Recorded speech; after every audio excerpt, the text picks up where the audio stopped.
Gonna do How this. long's it been? It's been a while. Been a while. It's all right. We can cut out some stuff. I'm sure Carson will probably cut some of this out. It's gonna be Carson and including I, that sentence. We'll do this. Carson. Hi, Carson. This isn't gonna make it in the podcast, so I love you. How's it going? He leaves it in. Bush did 9/11. If you ramble You're gonna on get put on a long list enough, for then that. He has to cut it out. If you ramble on long, you're gonna keep boring. Here we go.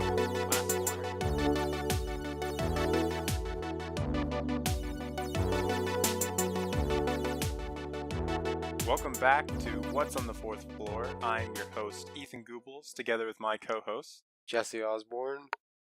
Taylor Billington. And Carter Walford. There's 4 of us. Again. Again. This is not the first time this has happened. Let's quit banging the table around, man. I'm sorry. I feel like we should probably just disclose this right at the beginning. Only 2 of us are in the same room right now. And we're gonna try something new, just a new format, I guess. We have Jesse Skyping in from across the planet, It's Discord. Discording in from across the planet, Yeah, we use Discord here. because we're 21st century men. Yeah. And Ethan is calling in from across the hallway because the mic situation didn't work if we were all in the same room. So I don't even know That's what the room you guys situation. ended up in, so We're we just across the hall. yeah, we could probably see you if we looked out the little window. But yeah, probably. anyways.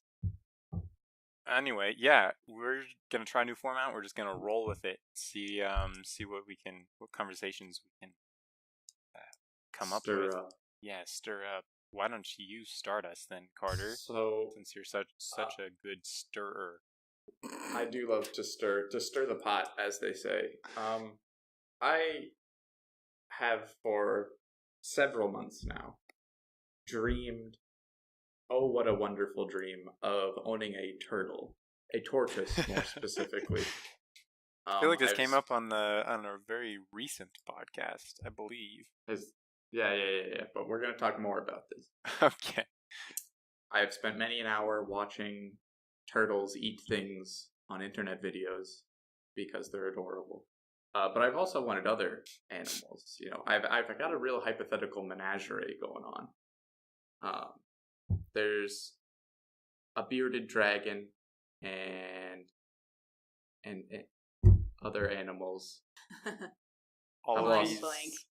all of these in the Anyways. same dream. Anyways, the issue is that in my apartment, we are not allowed pets. It is, in fact, a stipulation of my lease that my landlord can at any time come into my room and search it if they suspect I have an unauthorized pet. And so I've been trying to think of ways around this, loopholes. And maybe you guys can help me out. So I'm going to lay down a couple of my plans, and maybe if there's any ideas, I can get some help here. I think perhaps if I give my turtle, whose name will be Guy the turtle, if I provide Guy with some source of income, if I perhaps go and get him a job, then he can just sign a lease of his own and have an apartment, and he can live with me. He'll be a tenant. He's a rent-paying tenant. You can't kick him out. Yeah. My roommate just happens to be a turtle, and that'd be fine. I am allowed fish, and so perhaps if I get a particularly fish-looking turtle. Turtle is a fish. Please pretty describe. much. What, Taylor? Yeah. I mean, it lives in a tank. It's in water. I don't know why having a turtle in a tank of water would be any different than just having a fish in a tank of water. Exactly. But you wouldn't want to keep it in the tank, would you, Carter? I'd let him run around. Yeah, see, It's that's true. the issue, isn't it? If I hooked up a little vacuum to the bottom of his shell, I could claim he's a Roomba. That's very clever. It's not a turtle. That is my vacuum cleaner. Please get out. What was another Okay. one? Food? Eating him as Oh, yeah. I could claim that I'm raising him as livestock to then eat. This is not a turtle. Wait. I find it This hard is to not a believe pet. that you're... This is my food. Yeah. I find it hard to just keep believe them. that your lease doesn't allow for pets, but does allow for livestock. I think it is not specified, and so It's you sort know, of a loophole, I could- if you will. I could take it to court and lose. And lose, yeah. But anyways, I also don't think the giving it a job would work as well. I mean, what do you need to sign a lease? Don't you need? You need good credit yeah, I could get my turtle some credit. and reliable income. And that's pretty much it, I think. Ethan, put yourself in the position of, a landlord. If a turtle saunters in there with like $100 bills poking out of his shell and like a little note taped to him, "Hello, I'd like to rent an apartment, please." Would you? That seemed trustworthy. I think I would definitely. Oh yeah, be on board definitely. with that. I trust every. Is it a reptiles? Are turtles reptiles? Turtles are reptiles. They sure are. Well, I was gonna say I trust every amphibian that comes up to me, but they're reptiles, aren't they? Now I Yeah. don't trust them. No, I'm definitely not gonna trust a reptile. Are you kidding me? So you trust a You kidding frog? me? I trust a frog. You heard it here first. Ethan trusts frogs. Trust a frog. I would trust. This is a hypothetical situation, Taylor. You heard it here first. Jesse, Ethan do you have any hypothetically trusts input? frogs. I like the vacuum plan. Yeah, you Seems think that's the the best? most plausible, I suppose. It's a viable option. So another option that was discussed that I think would be plausible as well is were the turtle to, say, wander in on his own, Mhm. and it's some sort of endangered species, you can't remove an Yeah. endangered species from its habitat, right? So if he Are you calling stakes his apartment a habitat for turtles? yeah. if he No. stakes his claim in this apartment, you cannot legally move him. Yeah, if Yeah, I just think they coax can. an endangered turtle species to, nest or whatever in my living room, then he can stay. Sorry, Lord of Lands, we cannot move this turtle. Lord of Lands? Yeah, that's what we You call mean your landlord? my landlord is the Lord of Lands. That's what we call her. Yeah. Okay. Interesting. So yeah, that's me. I really want a turtle, and I'm trying to think of ways to I have to a make way. that happen. I have how's a that? possible way. Just move to an apartment complex that allows pets. Excuse you? Yeah, I can't. I think any of these schemes would be easier than moving. Are you kidding me? That's ridiculous. You signed a lease? Yeah, Ethan, we're trying to be serious here. No, so wait till if your lease is up then. we're trying. No. We're trying to have a serious discussion here, and if your plan doesn't involve taping something to a turtle, I don't want to hear it because that's not legitimate. If you tape a knife to the turtle, no one can stop him. He's a ninja turtle. You could just tape a bunch of like small needles and then just Make him turn a him into a porcupine. porcupine. I can't have porcupines either. Tape some fish fins to him. Yes, And see, hide him in this the man, water. This man's got ideas. With the This is vacuum my on him, fish. too. You're going places, Jesse. This is my fish vacuum. Double up. Because then that's an excuse to take him out. Yeah, I think he would be a pool cleaner then. This is my pool cleaner. I keep him in a fish tank. His name's God. And then I could take him out because the apartment complex also has a pool, and so I could take him out and chuck him in the pool and say, no, don't put him in. Don't put him in the pool. Not a turtle. No, It's any of the chemicals won't hurt him because he's cleaning them. He's cleaning it, yeah. Would the chemicals hurt a turtle? I feel like if they don't- hurt a turtle, they hurt us. Yeah, that's what I was just thinking. So I'd do some research, of course, because I'm not, a madman. But I think a turtle would be chill in our pool. And I trust that you're not a madman, Carter, but Taylor's idea of taping a knife to the turtle, that sounds very madman-like. You said needles. the needles were a disguise, whereas the yeah. knife is more just threatening. Yeah, was but just you threatening. can't grab a turtle full of needles. That's way scarier I than have- a turtle with a knife on his back. You tie a rope around him. A Hoist rope him up. around. I have another sort of harebrained scheme to have something in my apartment masquerading as a Roomba. And that's, do you guys remember, oh, I suppose Jesse wasn't in this class, but Ethan, do you remember the Bobot from Circuits? Oh, I've heard Oh, of yeah. those.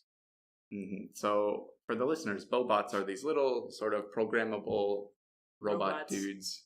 And Robot they just, dudes. they're just on wheels and they roll around. But I was doing some research, and you can buy a Bobot for like $200, right? Which is not, that's about what a Roomba would cost. Let me just throw that out there. And you can get little attachments for them. You can give them like little spider legs instead of wheels. And so if I they'll just crawl. they'll crawl around. We can link something. And so if I just the attach, Bobots? yeah, the Bobots. Okay, yeah, gotcha. If I tape a vacuum to the bottom of a Bobot, then it could roll around and be an actual Roomba. And so I could have my turtle Roomba and my little robot Bobot Roomba, and they just run around. And that'd be a real wonderland. I want more vacuums and more things aimlessly wandering around the floor of my living room. Right, because you Oh, could. I have an idea. You asked me Okay. for a legitimate idea. Here's a legitimate idea. You just get a whole bunch of those Bobots. Just a bunch of little robots roaming your apartment. Mhm. And make them different One's a styles of turtle. bots, and one Yes. then you just claim that the turtle one is just a very lifelike looking robot. It's like a Where's Waldo. You can't tell. It's just another. It's just another Right, one of 'cause you your can- robots.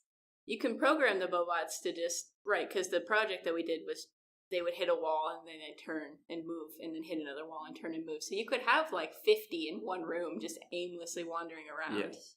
Can you imagine like you show up to someone's apartment for the first time and they're like, hold on, I gotta let my robots out. And they like open the door and hundreds of robots walk They out. just like slowly stream out because they're like endlessly wandering around, but there's this new avenue for them to go down. That'd be. Or like you Oh yeah, is this a really funny thought? No. Okay, Taylor, calm down for a second.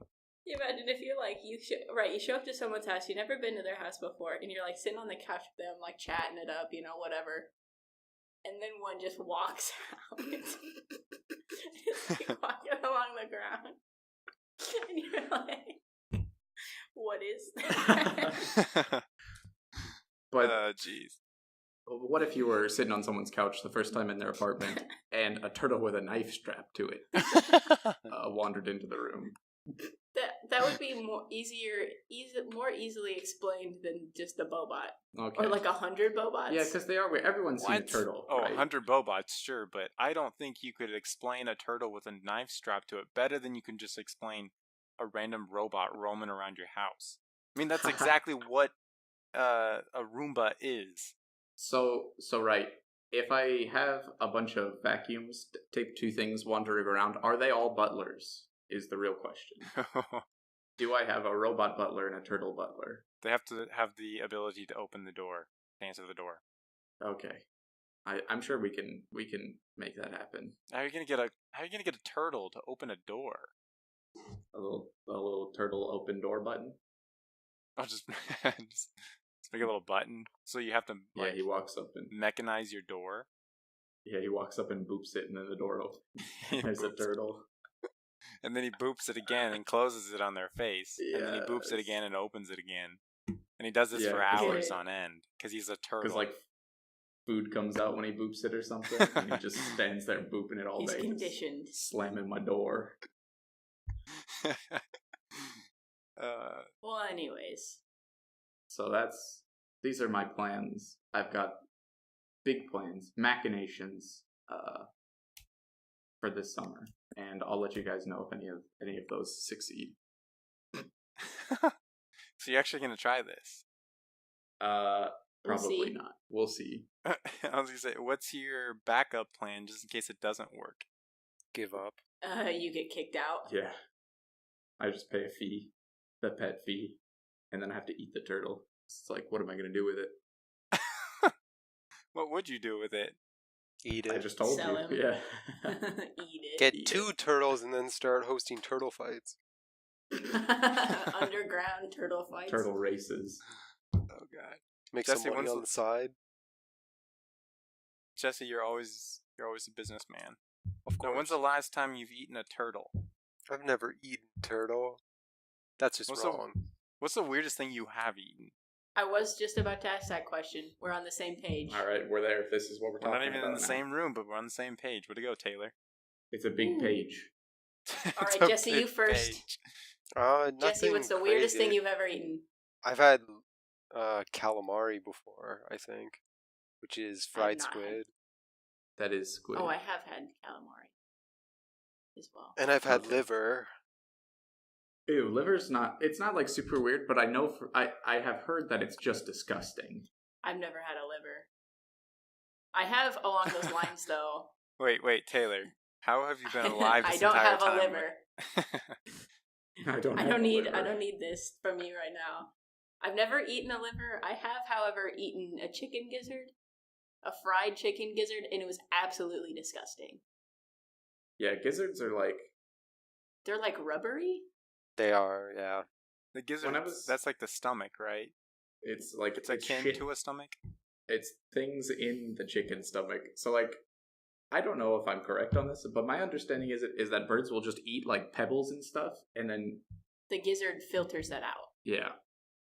Oh, okay. Yeah. Filters The out gizzard what, the is like, pebbles? yeah, the gizzard is, and maybe I'm wrong as well, but the gizzard, I'm pretty sure, is what the food goes through or something, and it like takes all the rocks and garbage out of the stomach.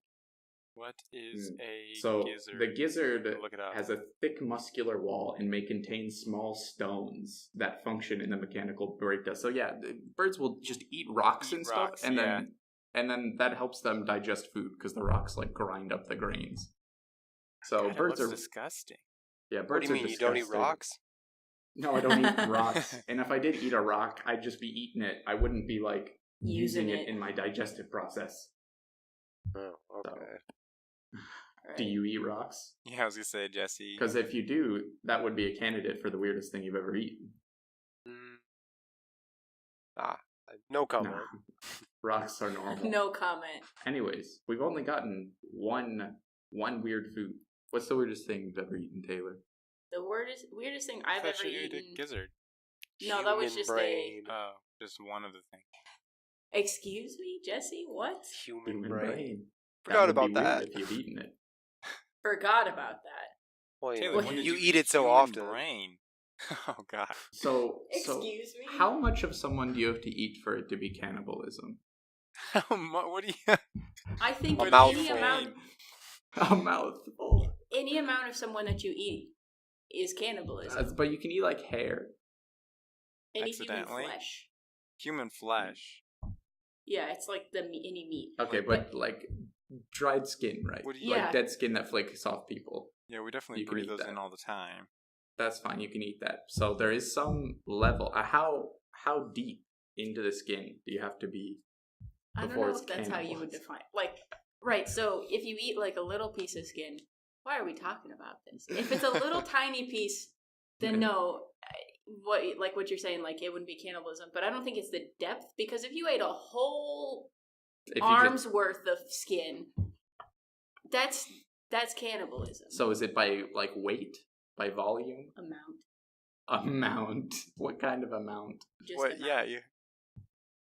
Taylor. This is Taylor, ostensibly you are a physics major. physics you need podcast. to define this. Come Define on. your measurements. Yes, I don't please. want to. There are. Is it a volume? A mass?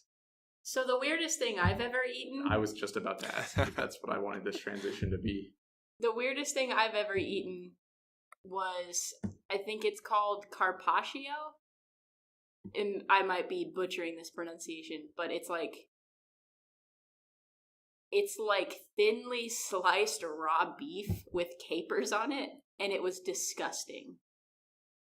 It was Yeah, eating raw meat's typically no good. it's like an Italian delicacy or something. We were at like a really fancy restaurant, and it was an appetizer. And I was like a little kid, so my taste was probably Not a very little refined. skewed, but also Sensitive. it was nasty. I would never eat it again. Well, yeah, it was raw meat is what you were eating. So Yeah, but it was thinly sliced. thinly. So you like you put it in your mouth and it would just kind of like dissolve. It was Ew. disgusting. Yeah, It that's would weird. dissolve. Ugh. Yeah, it's like eating Yeah, it was cotton candy, you know? so thin. Like I don't think you're imagining how thin it was. You ever well have enough. so they're like breath strips that are like thin paper Yeah, things, and you just put them on your tongue and they dissolve. Was it like that? it was like that, except it doesn't Ew. stick to your tongue in the same way. It just like isn't. It And moves It's like around. cotton candy. I would imagine raw meat doesn't make your breath better either. No, it was. Is it slimy? I don't remember. It was a long time ago, but it was. I wouldn't eat it again. Is the moral of the story. All right, Ethan. It's Europe. Batter up.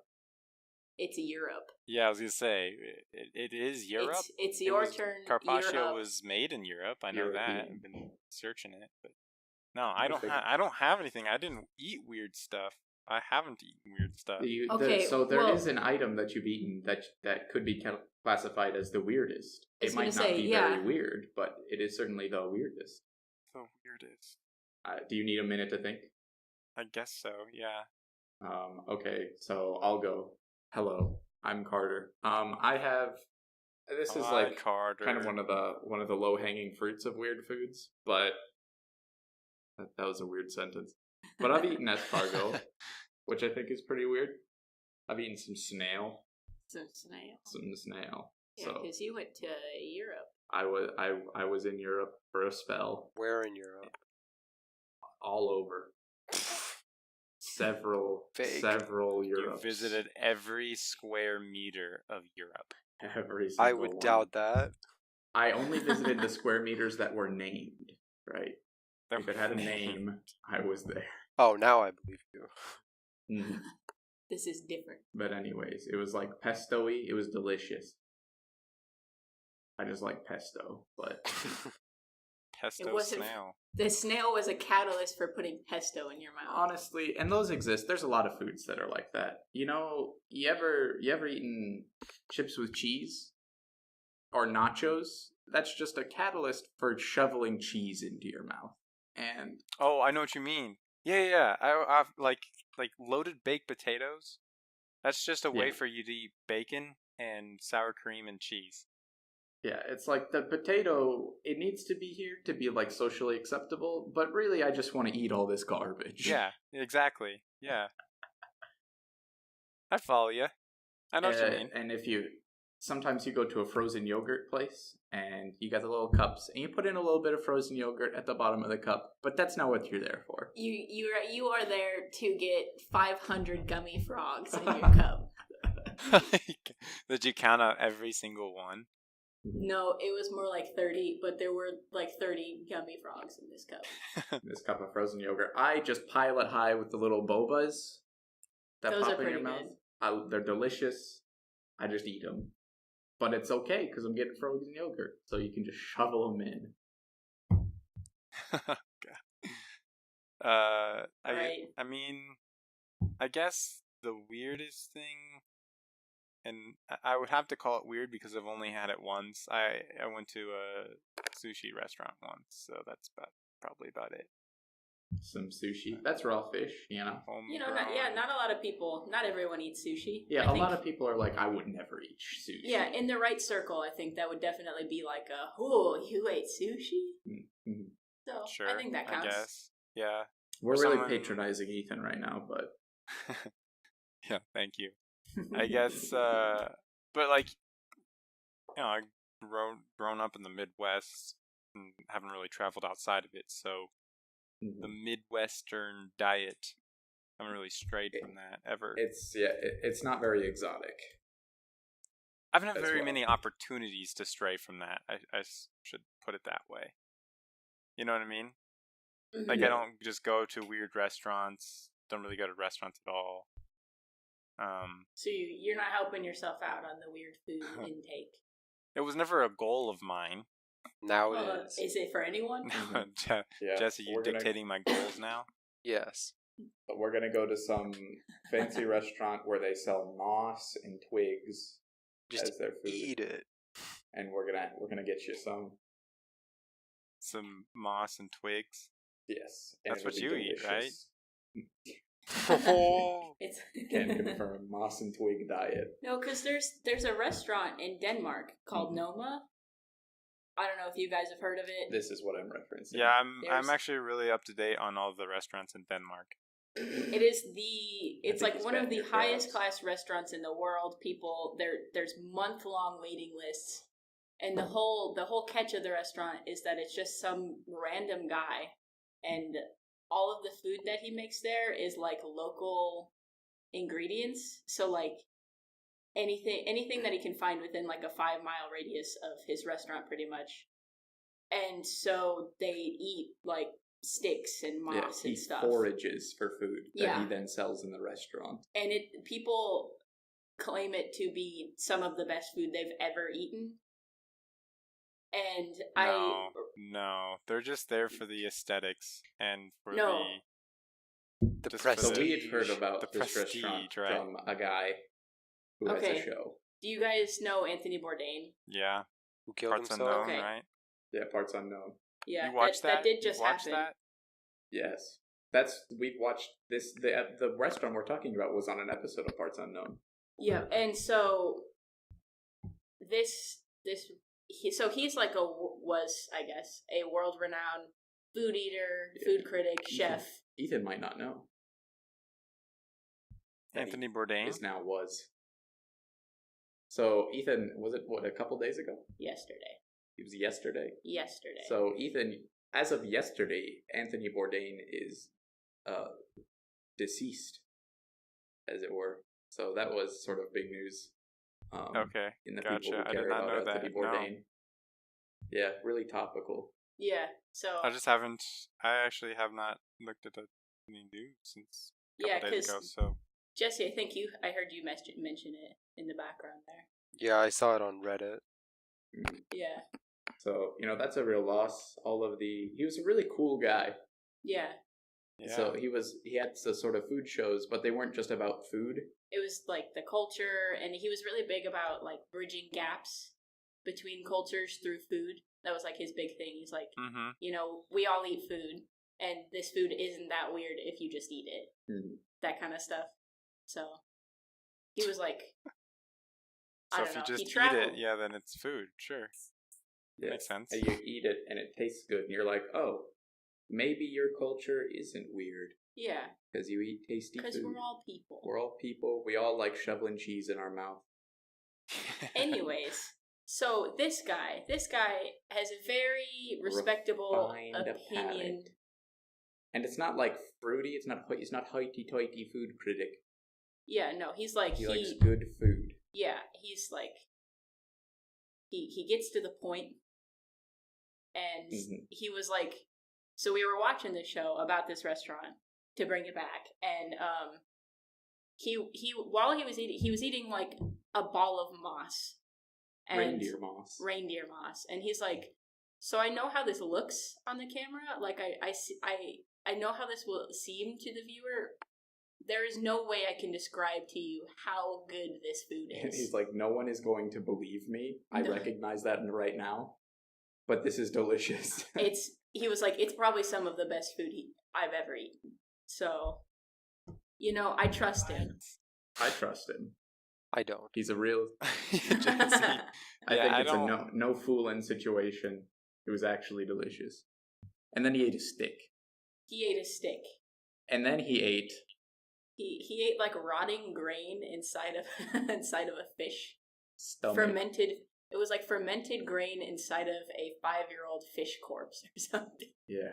Because they do a bunch of weird stuff. He there. did not remark on the experiment with deliciousness. food. His quote from eating that was, "It's not as bad as you'd think. This isn't terrible," or something.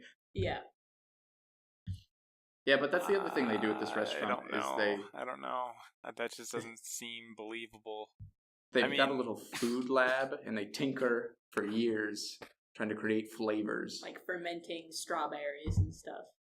But What? anyways, They do a Okay. bunch of weird stuff there. It's really cool. I would recommend watching this episode for anyone who is interested at all in this topic, it's a good episode. If you were gonna watch any episode of Anthony Bourdain Parts Unknown, it would be the Denmark one or Copenhagen.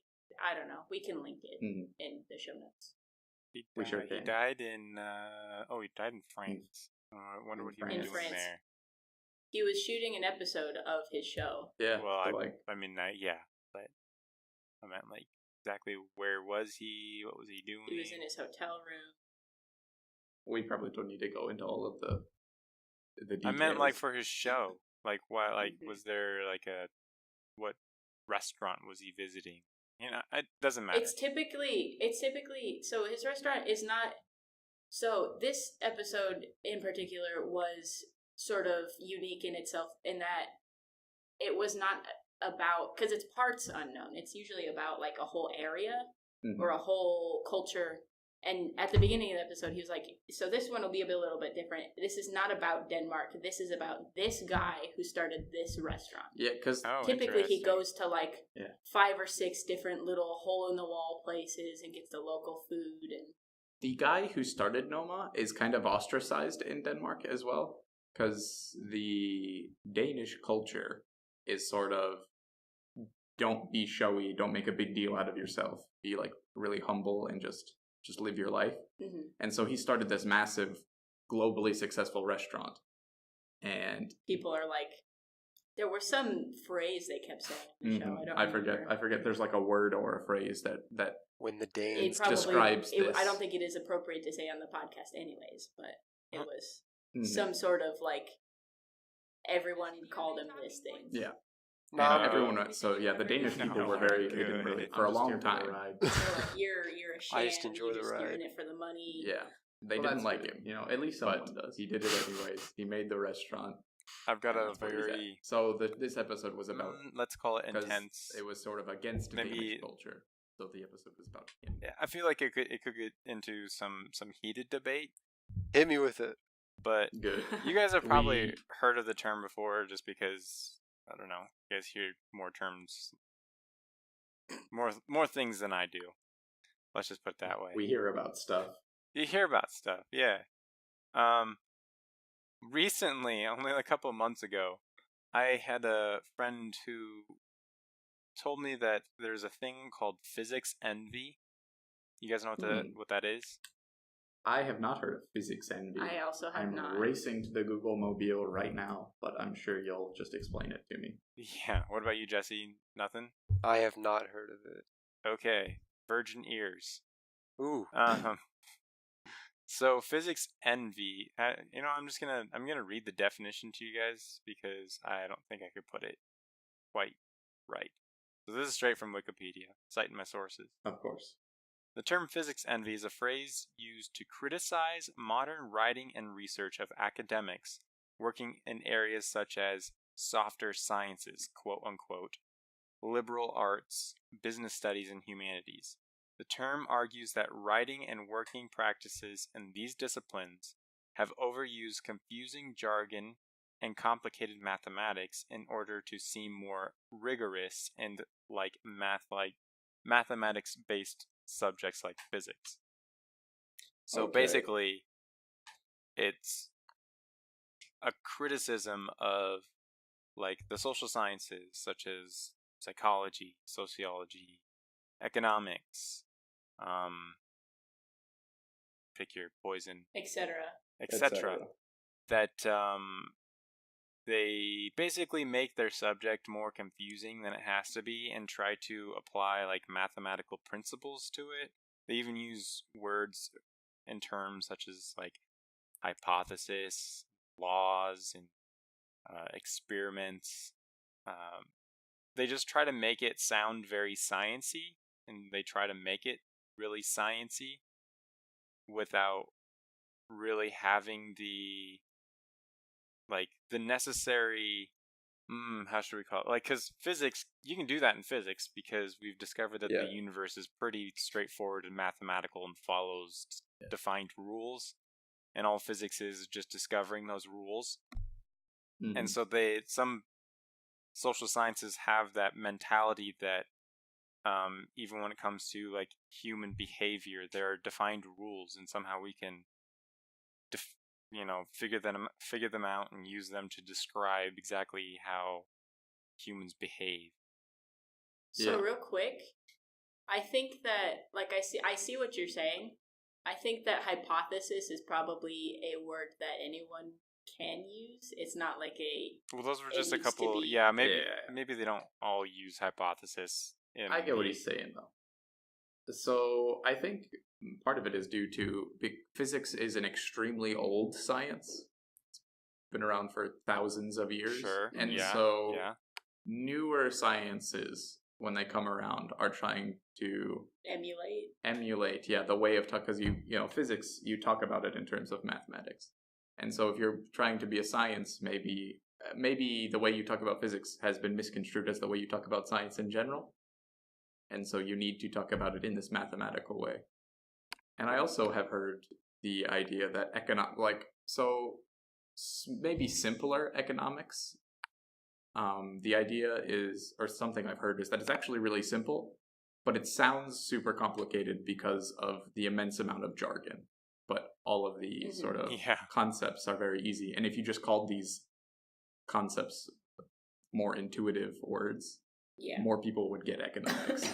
Would understand it, right? Yeah. Yeah. So I don't know.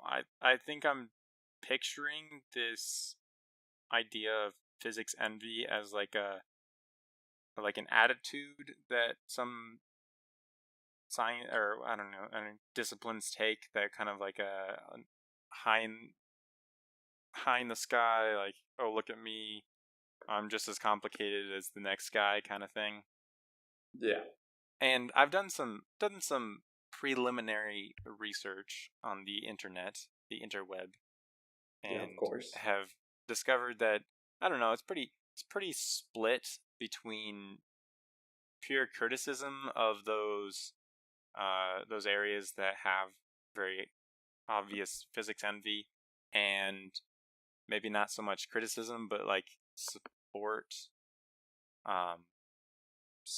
for the ways they do things. Some people argue that like economics it's dangerous for like disciplines such as economics to have physics envy, because when they try to overcomplicate things, they can easily get things wrong. And for the real example here is, in economics, there's this idea of equilibrium, and that, I don't know, I haven't taken economics in a long time. Wait, Justin Taylor, you were just in economics, weren't you? You just took that class. Sure were. So you may or may not have to correct me on this. But there's this idea of equilibrium, and that like the markets they're always trying to reach this equilibrium point, this balance between consumer happiness and the maximum profits that companies can acquire. And that has led to like some policy ideas being created where like you don't need to imply restrictions on any of the markets, because they just naturally behave this way, and they'll work towards a perfect equilibrium. And they argue that idea is very dangerous, because this is probably kind of a little political, but when you look back in the past where those policies have been enacted, it's led to some economic downturns. I don't know. It just seems, for one thing, I just want to know if you guys had heard of this term. And another thing, I just want to know if you guys even think that it's really that serious of an issue. Yeah, I mean, I get what you're saying, and I have not heard of the term, but it sort of does make sense. And maybe it's sort of oftentimes it might not be people aspiring to be mathematical like physics because they want to, but rather scientists will look down on and sneer upon disciplines if they aren't super rigorous and mathematical. And use jargon, Yeah. And so that might be an issue. Right, because like having a higher vocabulary is often seen as like a like a measure of how smart you are. So if Mhm. your field itself does not use jargon and all this stuff, then you seem lesser to a lot of people. Gotcha. Yeah. and Yeah. and I think it certainly is a problem because I read a sort of essay, I guess it was, and it was talking about how writing done in research like communications is currently being done very rigorously and in a way that resembles almost a physics paper, very data heavy in these things. But the argument of this essay was that it is more useful and describes these phenomenon better to take a more like storytelling approach.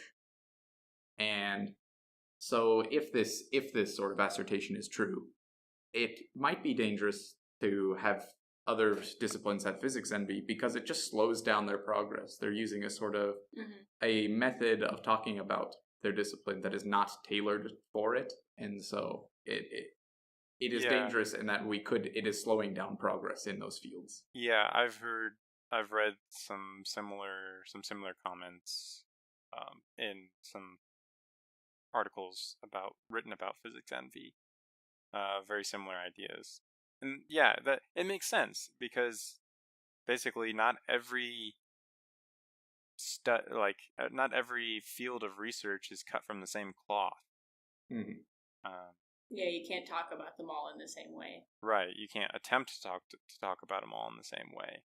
And it is strange when you think about it how well mathematics works to talk about physics. Right. It is anomalously easy and closely related to mathematics, all of these physical properties. Which I don't want to go too far into it, but some people, and maybe or maybe not they're wearing the tinfoil on their head, but some people point to this idea as saying, well, clearly the universe is a simulation because mathematics is too successful in describing it. And so they say, interesting.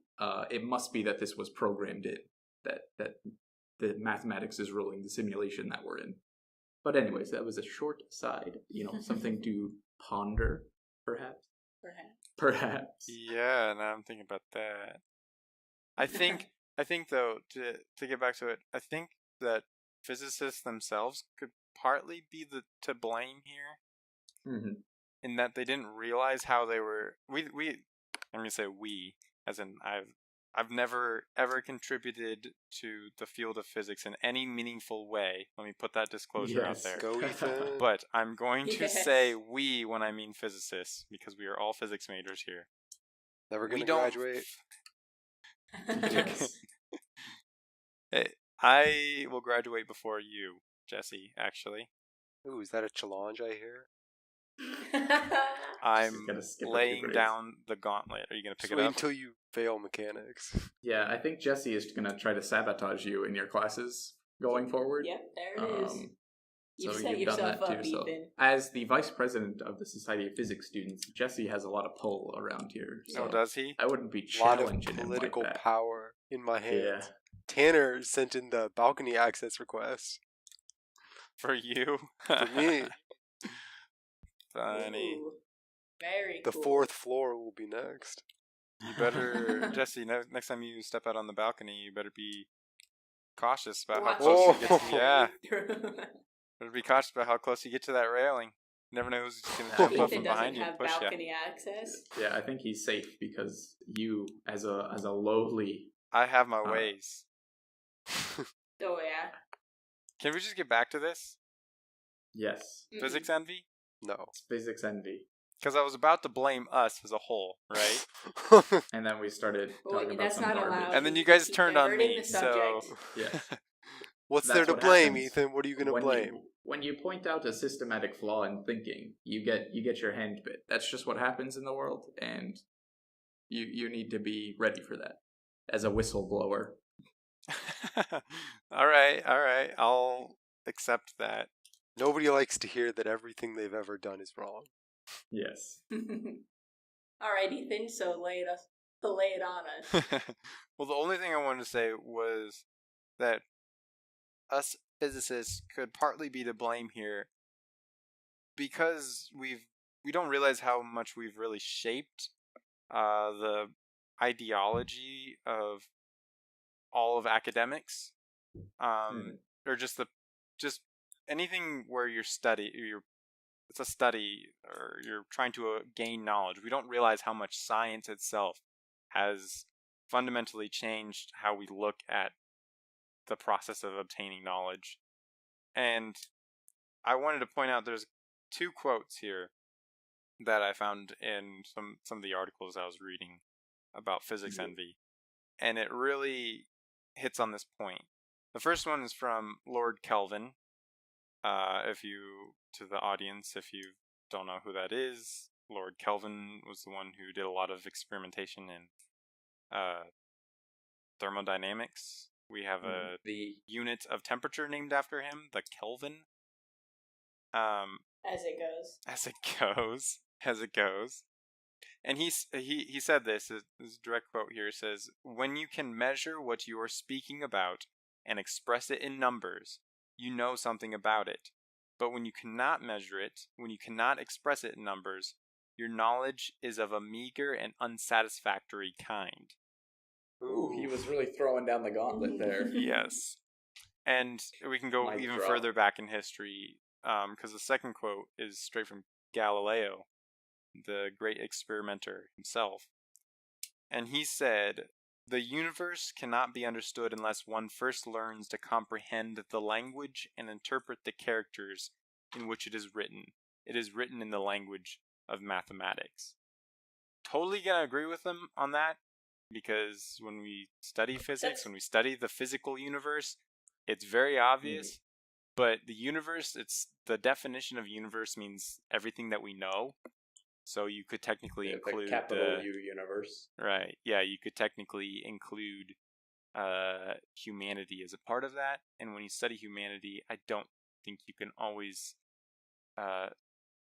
simplify it down to using mathematics or the study of mathematics.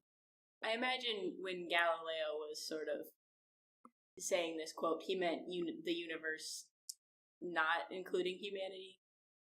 Like the universe just physically. And so maybe he meant that, but I think I definitely agree with Ethan that looking back at these quotes, if I was, some person going through some other science, some softer science, as they say, I would look at these quotes and say, well, then I must use mathematics, even if it's not the proper toolkit for what I'm studying. The only reason that somebody in that situation would think that is because, well, physics has to have some sort of pull, right? The physicists have to have some sort of pull in society, and that's what I'm saying. We don't realize the kind of influence that we have, so we have to be careful when we say things like that.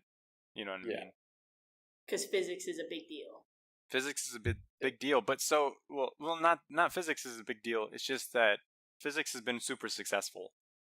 So, like, people on the outside can look in and say, like, wow, they really know how to do things. They got it all figured out, right? In a science, yeah. But it's almost hypocritical, I think, because once you get deep enough into physics, there are things you can't measure and have to. I mean, you can assign probabilities to this and that, but we come to a point where we cannot measure things with numbers anymore. I think that point hypocritical. That point is not. I've just been saying studying humanity, but it's not just in humanity, in the humanities or the social sciences that we see this, because, for instance, Ernst Mayr. Some guy. He's a leading evolutionary biologist, and he's written a book on this subject about biology, obviously, and he discusses the issue that biology has. It has the inability to reduce everything to a mathematical basis. In something like biology, and I think you can probably consider biology, at least I have considered biology, one of the harder sciences. Yeah, I agree. And so even though we've even got an example of a hard science that you can't always reduce it down to a mathematical basis. Yeah. You can reduce it down to, in some cases, you can reduce it down to chemistry, and some cases you can maybe even reduce it all the way down to physics. But he's an evolutionary biologist, so he's studying like large populations and whatnot. Oftentimes, you can't always reduce that down to math. Yeah. Predict exactly what's going to happen in the future. I think maybe the thing to say is perhaps you could reduce everything down to mathematics. You're right. But as far as sitting down and trying to understand things, it might be much, much harder to make a mathematical basis than to perfectly understand it in some more natural way, some more intuitive, sort of natural language manner. And so it's not always proper. And the stigma is that if it's not math, it's not proper. Right. But oftentimes it isn't. Yeah. Mathematics isn't the way to go. Yeah. Right, and we want people to we want sciences to be more accessible to people. Yeah. Mm-hmm. And math, as it goes, is pretty inaccessible to most people. That's a bit of a stigma as well. Math is hard. Yeah. And that's one stigma at a time, you know? Yeah. Well, you also want them to be rigorous enough that they're not just accepting any willy-nilly idea for how the world works, you know? So there's a fine line there. I think you can be rigorous in a social science without putting an equation to it, you know? Like, that's why we have the scientific method, and that's not math, so to say. It's just there are processes for these things. Right. Yeah. I mean, I think the definition I've seen for like what is a social science, it's basically just a study of human behavior where they try to use the scientific method to not control but to follow in this study. So I think there's an extent to which you can use a scientific method when you're doing studies of that sort, but for the most part, you know, it's everything what is the saying? Oh shoot. Aristotle's rule of golden means, there's a saying. Everything in moderation. There you go. Everything in moderation. Yes. Anyway, that was a good conversation on that. I want to roll into the next thing. This is a very interactive segment, shall we call it? Jesse, we haven't heard you much. Segment. So we're going to start off with you. Got a couple of questions for you. A game, if you will. It's a game. We're just going to call it a game. I play a game. We're allowed to say the words that we've used in the past.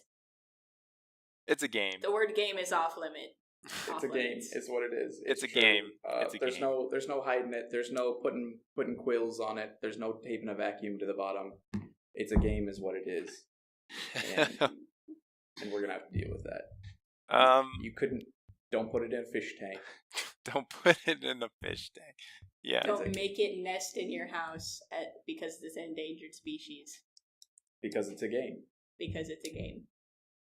What is a game? What's the game? What is the game? The game? Space Facts. That's the game. Ooh. Space Facts. Space Facts. Yes. Space Facts. Oh no. I have. For those of you that don't know, a game is a form of play or sport, especially a competitive one, played according to rules and decided by skill, strength, or luck. Thank you, Carter. And that's what we're doing here today. What is that, Wikipedia? Well, no, it's the you Space can't just Facts pull game. the definition. You can't pull the definition of a game straight out of your head, word for word. Jesse? I mean, yeah, sure I could. Oh yeah. Space Facts. All right, Space Ethan, Facts. hit me with it. Okay. I should say up How front does the game that I work, didn't. Ethan? How does the game work? How does the game work? I ask a question Yeah. and give you some possible answers, and you choose the correct one. Got it. You know, the use of the word game really has skyrocketed since 1960. I'd just like to throw that out. Oh, my God. Let's go, Well, Ethan. this is the Google Facts. I'm I know what you're talking ready. about. Yeah. All right. My Here Google's goes. open. I didn't create these. I was listening to a podcast once, and the production company created a website to go along with the podcast. Have Are these you on. saying we're stealing content right now? Are we No, they stealing put it out content? there for everybody to enjoy. Non-original content here. Repost it. Repost. You ready, Jesse? Here Yeah, we go. I'm ready. That's how you get popular on the internet.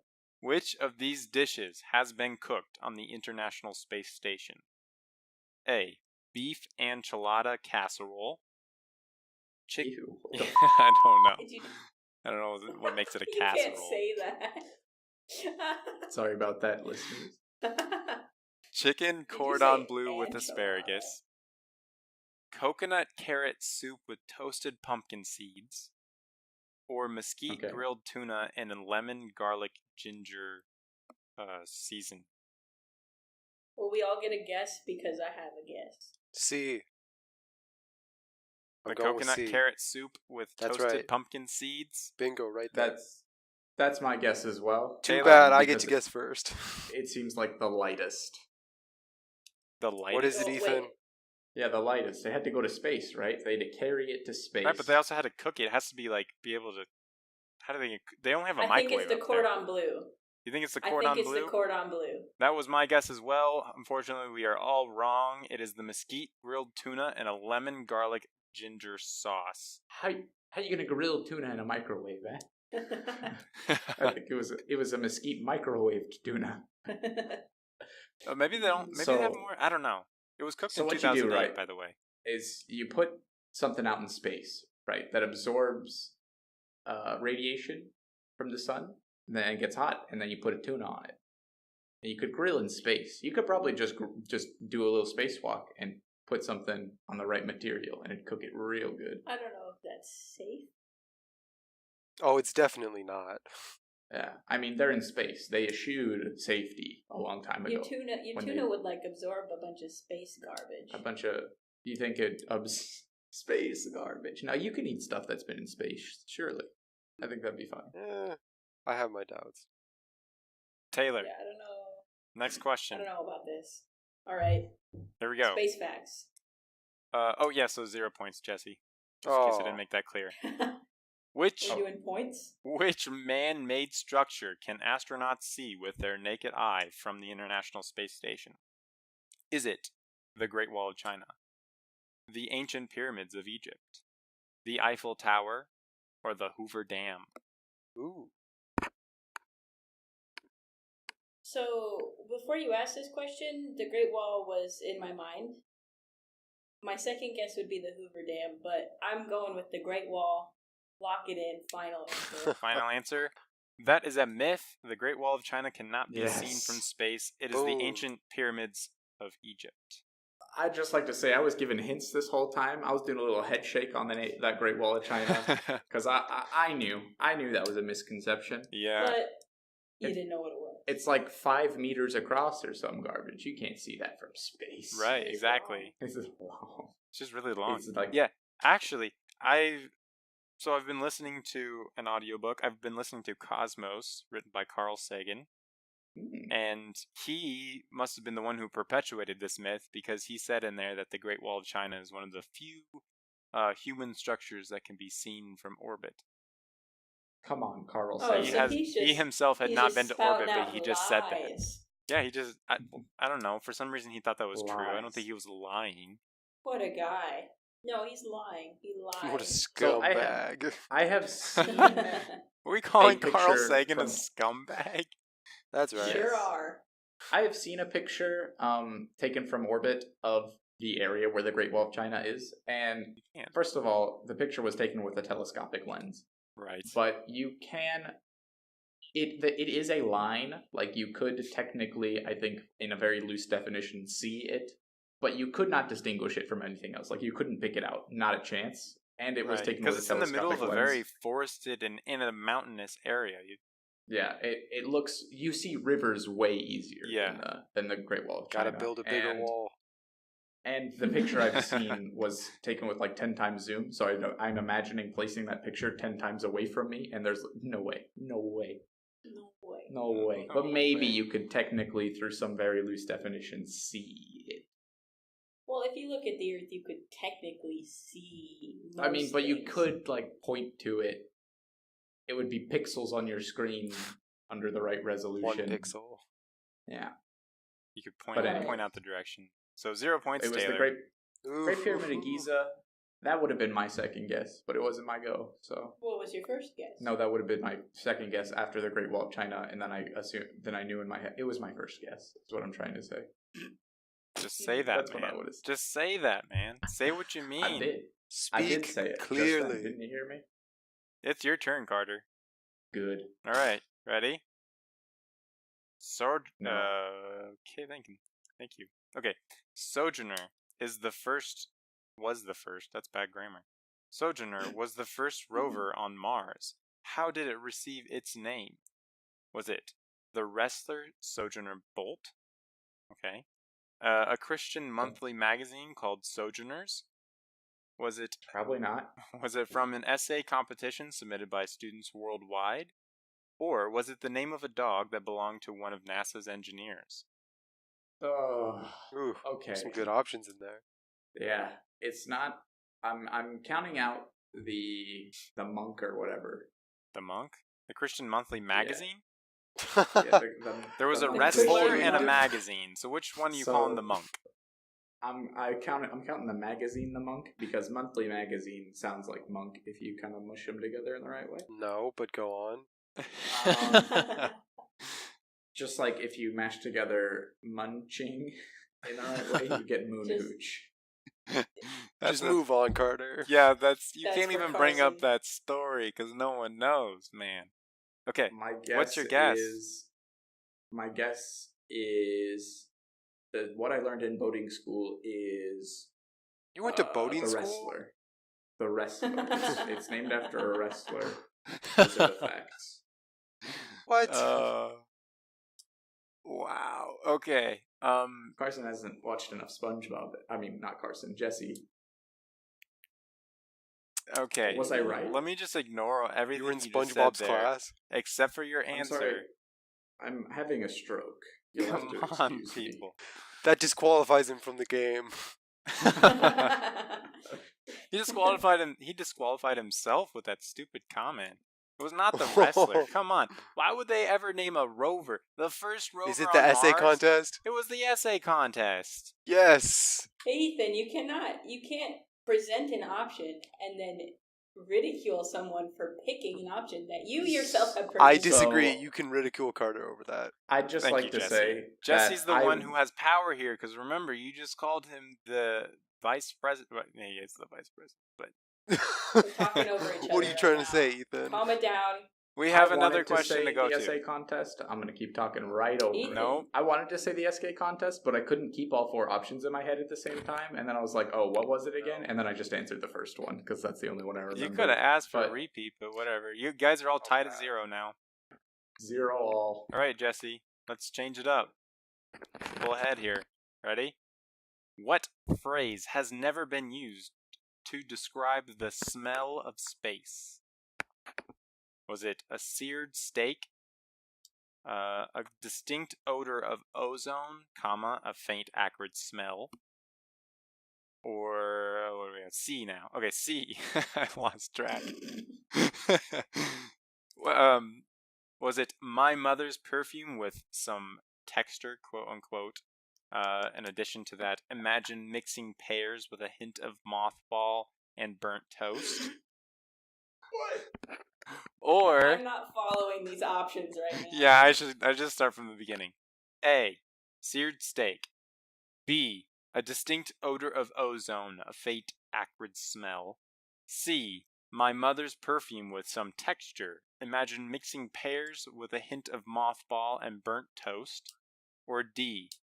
College summers where I labored for many hours with an arc welding torch. It reminds me of a pleasant, sweet-smelling welding fumes. Okay, is the question which one was used or was Which one has not?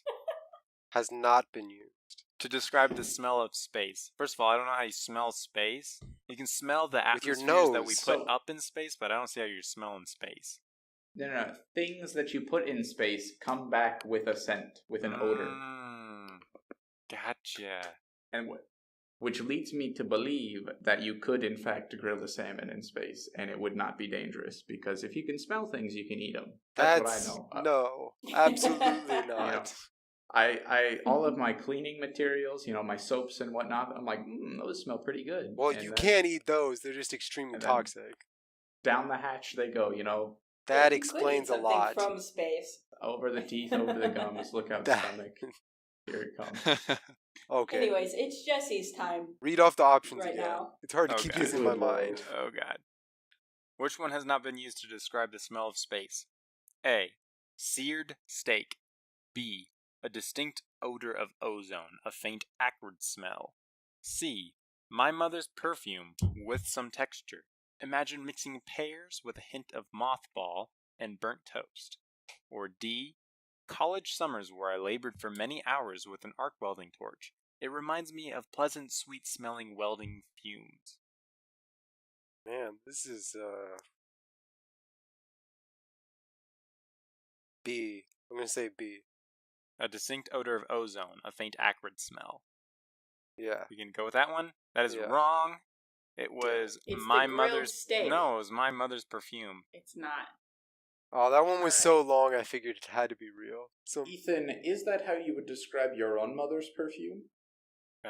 Mixing pears with a hint of mothball and burnt toast. does Yeah. Ethan's mom Yeah, listen to the because- podcast? You made up this one because it's not true. So that leads me to believe this is your own words. How you would describe your own mother's perfume. I disclosed Ethan, this at the beginning direct that I quote? did not make up these ones. I did not do it myself. I got this from a website. Oh. Even the questions, even the answers, even the fake ones. I did not make up these. Any of these. I forgot. We're stealing content. I forgot. Of course. That's why. Whose turn is it? It's Taylor's. Taylor's, you guys are still all tied at 0. Jeez. Okay. Okay. How many more questions are there? 2. There are 2 more, yeah, but we might have to do the 7th one, I guess. The Excuse me, tiebreaker. I'm going to get mine right. Okay, Take here we it go. all. Which instrument has been played in outer space? Of these options that I have for you. Okay. A. Mandolin. B. Recorder. C. Bagpipe. D. Drum machine. Now, I'm not for sure what exactly a drum machine is. A recorder does not count as an instrument. Yes, it does. Isn't a drum machine... I'd play a mean recorder. Is a drum machine like those square things where it has all the buttons on it and you like hit them and they like make different sounds? Perhaps. That's what I would guess. Square? Oh, Yeah. you mean like a little pad, like a tabletop thing. You like press the buttons and it makes it. Yeah, and each button has like a different program sound, and so all of the sounds. Let's find out. Drum machine. It is. Oh, I yeah. Googled it as well. Okay. I'm way Yep, ahead of you I on the see it. Googling. See it. That's Okay. What's your? Do you need the choices again? Do you need the? so. If it's bagpipe, I will be very, very surprised because I don't think so. It's Not the obviously bagpipe. bagpipe. Not the recorder. I'm gonna go with the mandolin. You think a mandolin's been played in outer space? I'm going with the mandolin. Okay. I might not know what a mandolin actually is, but It's like a big violin. But it's played more like a guitar. oh really? Well, that's okay, beside I'm the imagining point. something else. Okay, no, Too late. I'm She's going locked with- in. drum machine. Final answer. Oh. I thought a mandolin was something else. Okay. The final answer: drum machine has been played in outer space. That's your answer. Yes. Okay. That is wrong. Yes. It is a bagpipe. Oh, I could have got it. No way. Yes, a bagpipe. That doesn't make how. You They just play bought it. a bagpipe and they played it. And they play it in what, the ISS? You know what's awful? Standing next to a bagpipe. What do you mean? It's a And hearing beautiful it play. sound. Here. It like resonates in your stomach and like That's the makes you best feel part. I like the bagpipe. So have you ever been next to a live bagpipe? No, all the bagpipes I've been next to are dead. I'm saying, like, have you heard a bagpipe in real life before? Have you heard a bagpipe in real life? Okay. No. It's different. It resonates in your stomach. That's the good It does part. not feel good. You like to And I feel cannot the imagine sound. hearing Alright, this then. resonation echoing around in everything. Go ahead and give me my question. I'm ready to take this one. I'm ready to sweep it. Taylor, I put proof of the bagpipe in the chat, so you can look Ooh. at I see. that. In the meantime, Carter, your question. Which of these technologies did NASA help invent? Was it A, windshield wipers, B, cordless vacuums, C, travel mugs, D, bulletproof glass? Okay. It's not travel mugs. You sure? Oh, you fool. It's going to be travel mugs. I think so. Bulletproof glass seems very plausible to me because you need strong glass on your spaceships. How many bullets are there in space? How many guns Well, are there? things in are like space? whipping around. You ever seen Gravity? Yeah. No. Yeah. I figured you were going to say Things is like micrometeorites, bullets. but yeah. Those are even Micrometeorite. worse than bullets because they travel faster. They have more energy than bullets. Yeah. So if you make micrometeorite proof glass, you got bulletproof glass for free. Cordless vacuums and windshield wipers. So I feel like I've seen on some garbage internet site top 10 facts you didn't know or some trash like that it was BuzzFeed. Both of these seem really familiar. And so I'm in fact going to make my final answer windshield wipers. Windshield wipers, final answer. And I'm going to lock that in. No. Dang it. What was it? Wait. Can we first ridicule you for the response? Yes, we can. Windshield wipers. What are the purpose of windshield wipers? Yeah, does it rain in space, so- Carter? All the rain in space. All the rain. Okay, so right, they invented one thing, right? Didn't Velcro came about because of space flight? Yes. So you never know what they're going to make because of space They flight. make It could have been all any kinds of of these. garbage when you go to space. What was the answer, Ethan? The answer was cordless vacuums. Damn it. I knew it was one of those two. I said they were I knew it was one of the four answers. Because I wanted to say bulletproof glass so bad, but I was like, no, it's one of these dumb ones I at the was bottom. really going to look for travel mugs. Yeah, People had never that was my traveled guess. before. Oh, it was. But cordless seriously though, vacuums. windshield wipers used to wipe actually, rain and the original stuff. cordless vacuum is the vacuum of space, so it was Hmm. already invented. Okay, you need to stop. Now. All right. We're gonna have to go to the How long- tiebreaker. So here's how Let's we're gonna do here's how it. we're gonna do How this. long's it been? It's been long a time. while. Been a while. It's all right. We can cut out some stuff. I'm sure Carson will probably cut some of this out. It's gonna be Carson and Including I. that So sentence. we'll do Thanks, this. Carson. Hi, Carson. This isn't going to make it in the podcast, so I love you. How's it going? He leaves it in. Bush did 9/11. If you ramble You're gonna on get put on a long list enough, for then that. he has to cut it out. If you ramble on long, Anyways. you can keep boring me. Here we go. Last one. Are you bored? I'm bored. Here we go. Okay, wait, no, stop. You have to say last one again after everyone stops talking. Okay, go. I'm going to read this last question, give you the possible answers, and I want all three of you to give me an answer. And All right. At if the same there's a time? tie, then it's going to be a tie, and we're going to leave it at that. Oh, there'll be no ties.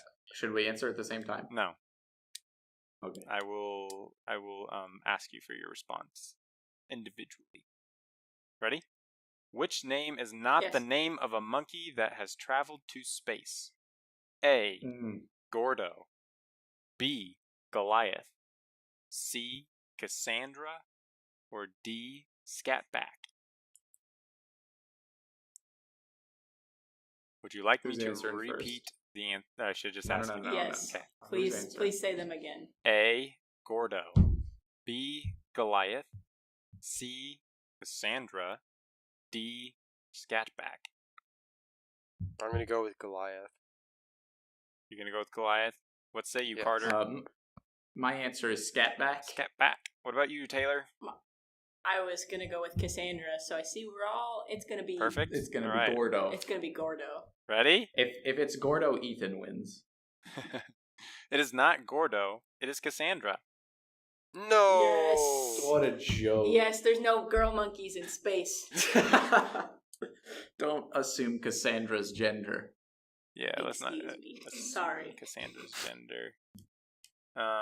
There's no girl monkeys Yeah, in space. and some fun fact about Gordo, Goliath, and Scatback. I'd just like to say Scatback is pretty gender neutral. Yeah, That yeah, could've I know. been- That's I'm scanning through the. Doesn't actually refer to Scatback's gender. Interesting. Anyways, let's move on from this subject. Well, they all three of them did not make it. They all died. Whoa. Bummer. So there have never been any monkeys in space. Well, I didn't say they all died on the Especially not- launch pad. I just said they all died. They died before making it to the launch pad. In Gordo captivity. Gordo There survived a have been 300-mile monkeys. journey into space and traveled more than 1,500 miles in the rocket until it dropped into the South Atlantic. Ooh, that's. Wait, did it die when it was in the South Atlantic? When did he die? I'm guessing he died in the South Atlantic. Yes. What? Come on, Gol- he made it back. Poor guy. Goliath. He was killed in an Air Force Atlas E rocket launched from Cape Canaveral in 1961. I'm guessing he was killed on launch. That one probably blew up. Woo.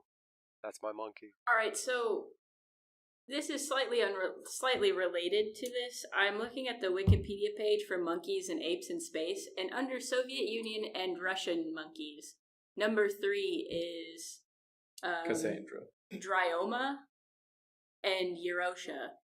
And after returning from space, Dryoma was presented to Cuban leader Fidel Castro. So there's a bit of history for you guys. Fun fact.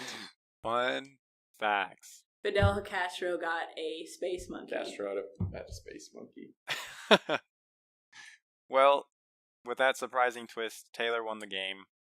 And I think we're It is done. surprising. We've been doing this for a long time. So with that, we are out of time. We're gonna go ahead and call it here. This has been What's on the Fourth Floor. But what is on the fourth floor? Castro and his space monkey. They're up there hidden. He isn't dead. He's up there with his monkey. Yeah. Monkey They've got breeding facility. Walt Disney's head up there. Monkey breeding facility. They send all the monkeys. Just whatever you do, don't send them to NASA because NASA will send them back in the casket.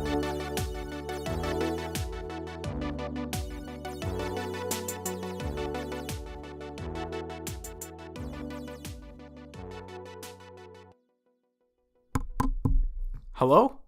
If you're still here, it's because you're looking for more. If that's the case, check us out on Facebook at What's on the Fourth Floor and Twitter at OnFloor4. Again, that's Facebook, What's on the Fourth Floor, Twitter at OnFloor4. That's at OnFloor, the number 4.